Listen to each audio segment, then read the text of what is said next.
झूला पड़ा मणि पर्वत पर, हम सखी झूले जावे ना।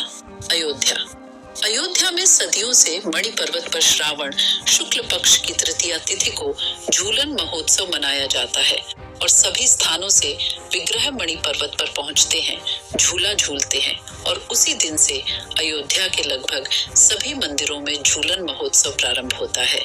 महापौर बनने के बाद 3 कलसा तिवारी मंदिर के महंत गिरीशपति त्रिपाठी ने पिछले वर्ष मणि पर्वत पर मणि महोत्सव का शुभारंभ किया था, जिसमें कलाकारों ने अपनी प्रस्तुति देकर के इस मेले के रौनक को कई गुना बढ़ा दिया था। और द्वितीय वर्ष यह उत्सव बड़े ही हर्षोल्लास के साथ दीप प्रज्वलन कर महापौर महंत गिरीशपति त्रिपाठी किया।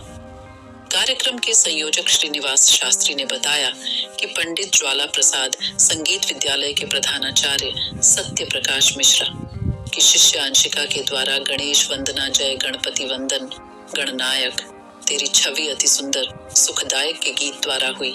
तदुपरांत झूला पड़ा मणि पर्वत पर, हम सखी झूले जावे ना गीत पर कलाकारों ने अपनी प्रस्तुति से सबको मंत्रमुग्ध कर दिया।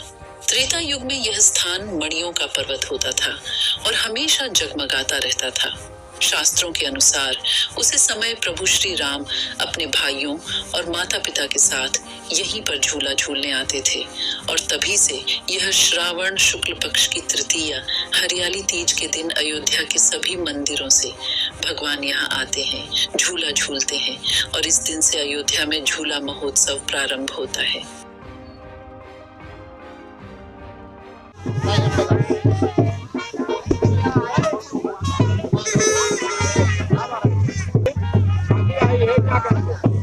आज बड़ी भगवान की हर्षोल्लास का विषय है कि आज से झूले की प्रारंभ होती है, जिसमें भगवान अपने आश्रम से निकलकर मणि पर्वत आते हैं और यहाँ दर्शन करके मणि पर्वत भगवान का, और यहाँ से हम लोग जब जाते हैं तो भगवान अपने झूलन पर बैठ कर झूला आज से झूलन महोत्सव के प्रारंभ है। तो मैं सभी देशवासियों से निवेदन करूंगा कि सभी श्रावण के झूलन महोत्सव में आकर अयोध्या और यहाँ भगवान के दर्शन करें, अपन जीवन को किरदार करें। जय सिया राम। व्याख्या की गई है। देखिए, मणि पर्वत पे भगवान का झूलनोत्सव हुआ था और खुद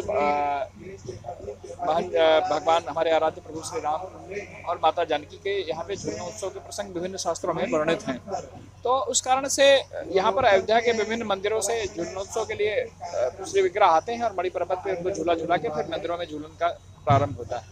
गत वर्षों से हम लोगों को लगा कि इसको थोड़ा सा इसका सांस्कृतिक समायोजन करना चाहिए, तो इसके महत्व के बारे में विभिन्न संतों के विचार और कुछ झूलन के गीत, कुछ कजरी, कुछ इस तरह की चीज़ें, ताकि एक जो जन सामान्य यहाँ पर जुड़ता है उसका यहाँ का एक सांस्कृतिक संदेश दिया जा सके, उनको स्वच्छता के बारे में भी हम लोग उसके बारे में बता सके।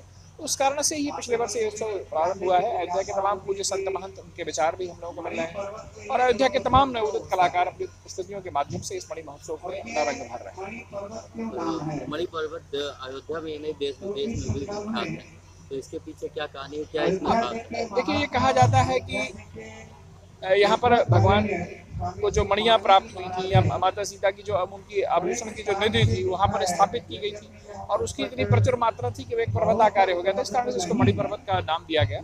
लेकिन यह मूलतः भगवान का वह जैसे कि एक राजपुरुष होने के कारण कभी कभी जब झूलन के लिए या बिहार के लिए इस तरह की चीज़ों का आमोद प्रमोद के लिए इस स्थल का प्रयोग किया जाता था, ऐसे शास्त्रों में हमारे वर्णित है। तो मणि पर्वत का इसी कारण से महत्व है और अयोध्या के झूलनोत्सव का प्रारंभ यहीं से होता है और आज हम लोग उसी परंपरा को यहाँ पर आगे